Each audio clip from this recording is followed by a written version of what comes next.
안녕하십니까. 사이버 범죄 파헤치기 오박사입니다. 이번 시간에는요, 여러분들이 모두 다 한 번쯤은 받아봤을 법한 문자나 카톡에 대한 이야기를 할까 합니다. 바로 뭐냐면, 혹시 엄마 바빠? 또는 아빠 바빠? 예, 요런 카톡이나 문자 받아보셨죠? 네, 아마 바로, 그거구나 생각 드실 거예요. 그게 바로 일명 메신저 피싱이라고 하는 건데요. 그게 요즘 한 세 가지 단계로 이제 그것도 변형을 해오고 있어요. 첫 번째 이제 메신저 피싱 같은 경우는 보통 카톡으로 오거든요. 카톡으로 오는데 실제 여러분의 휴대폰에 저장되어 있는 그 이름으로 옵니다. 만약에요, 여러분의 휴대폰에 카톡에 아들이라고 저장되어 있잖아요. 그 아들한테 카톡이 오는 거예요. 왜 그런 현상이 생기느냐? 아마 이제 아드님께서 진짜로 이제 스미싱 링크를 누르셨거나 이렇게 이제 해킹을 당하셨거나 또는 네이버 주소록 같은 것들이 해킹을 당해서 실제 그 사람한테 카톡이 오게 됩니다. 그래서 이제 사람들은 갑자기 아들한테 카톡이 와서 엄마 바빠라고 하면 순간적으로 진짜 아들이잖아요. 그러니까 아들로 생각을 하면서 응대를 하죠. 그러면 그 당시에는 이제 돈을 붙여달라고 해요. 예. 친구한테 빌린 돈을 갚아야 되거나 지금 당장 뭐를 사야 되는데 돈이 없어서 그런다. 그래서 돈을 좀 붙여달라고 이렇게 요구를 합니다. 그러면서 요구하는 액수들이요. 95만 원, 96만 원, 요 정도였었거든요. 왜 그럴까요? 네. 아시는 분 아실 겁니다. 지연인출제라고 들어보셨나요? 네, 그렇죠. 지연인출제는요. 100만 원 이상을 누군가한테 송금을 했을 때 상대방이 그 돈을 못 찾아요. 한 30분 동안. 30분 동안 찾을 수가 없습니다. 제가 제 친구한테 돈을 100만 원 이상 보내잖아요. 그러면 그 친구는 30분 동안 그 현금 지급기에서 그 돈을 못 뽑습니다. 그게 바로 지연 인출제예요. 이런 사기들이 너무 많다 보니까 그런 것을 좀 예방하기 위해서 만든 제도입니다. 네. 그래서 보통 보면 96만 원, 95만 원을 붙여달라고 하고요. 예전에 냉장고 결제 문자 말씀드린 적 있었죠. 그때도 보면 95만 원이 결제되었습니다. 라고 하는 이유가 바로 지연 인출제 때문입니다. 자, 그렇게 이제 수법을 이어오다가 조금 변형을 했어요. 네, 어떻게 변형이 됐냐면 갑자기 문화상품권을 구매해달라고 합니다. 네, 부모님한테 엄마 바빠? 나 지금 뭘 사야 되는데 문화상품권을 좀 급하게 구매해줘. 그러면 이제 우리 보통 이제 어머니나 부모님께서는 문화상품권을 보내달라는 것도 아니고 그냥 거기에 있는 핀 번호 있죠. 예, 핀 번호를 불러달라고 하는 것일 뿐이기 때문에 아무 의심 없이 거기 적혀 있는 번호를 불러주신다는 거죠. 그러면 상품권은 내가 들고 있으니까 나는 이제 아무런 의심을 못해요. 그냥 이 상품권 내가 쓰면 되는가 보다라고 생각을 하시겠죠?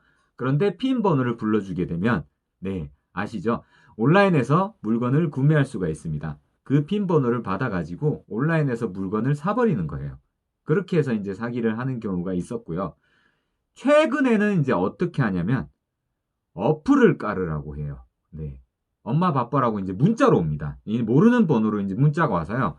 본인의 휴대폰 액정이 깨져서 카톡을 못 한다. 그래서 친구 휴대폰을 빌려서 문자를 보내는 거라고 얘기를 해요.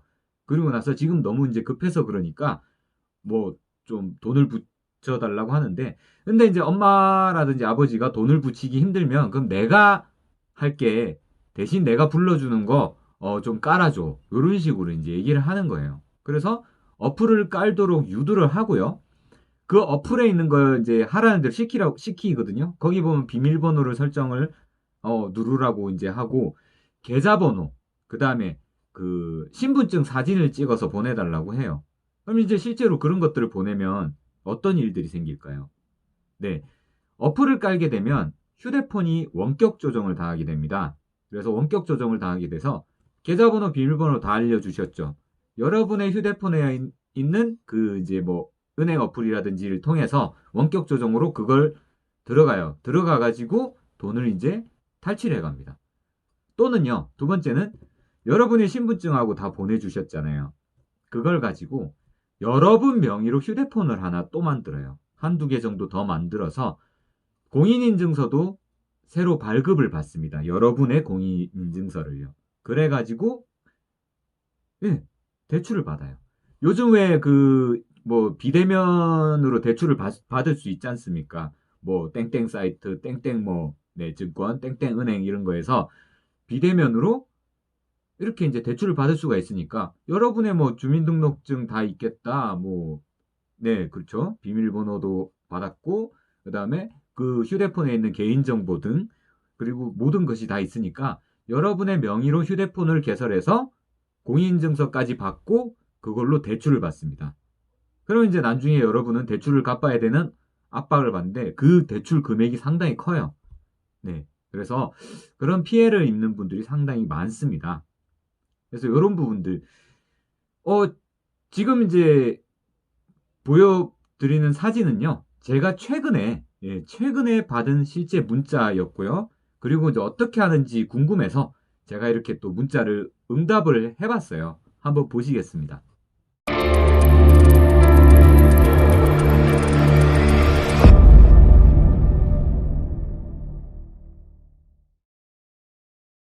네, 잘 보셨네요. 그렇죠. 여기도 보면 무슨 링크를 보내주고 어플을 깔라고 얘기를 하잖아요.